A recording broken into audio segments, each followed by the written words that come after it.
સુરતમાં કાપોદ્રા પોલીસ સ્ટેશનમાં મહિલા પીએસઆઈ, એએસઆઈ અને ખાનગી શખ્સ લાંચ લેતા એસીબીના જાળમાં ફસાયા હતા. લાંચ માટે દબાણ કરવાની ફરિયાદ બાદ વડોદરા એસીબીની ટીમે છટકું ગોઠવીને મહિલા પીએસઆઈ મધુ રબારી, એએસઆઈ નવનીત કુમાર જેઠવા અને ખાનગી શખ્સ માનસી સિસોદિયાને લાંચ લેતા રંગે હાથે ઝડપ્યા હતા.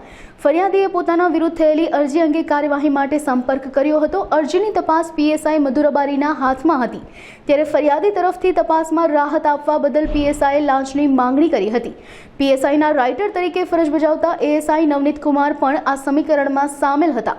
બંનેએ ફરિયાદી પર દબાણ કરી 63,000 રૂપિયાની લાંચ માંગી હતી.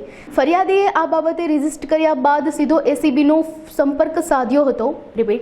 ફરિયાદીએ આ બાબતે રજીસ્ટર કર્યા બાદ સીધો એસીબીનો સંપર્ક કર્યો હતો. એસીબીએ પુરાવાઓ સાથે ઘડેલા પ્લાન હેઠળ ખાનગી શખ્સ માનસી સિસોદિયાને પીએસઆઈ તરફથી લાંચ લેવા આવેલા સમયે 63,000 રૂપિયાની રોકડ રકમ સાથે ઝડપી લીધો હતો. હાલ ત્રણેય આરોપીઓની ધરપકડ કરી વધુ તપાસ હાથ ધરવામાં આવી છે.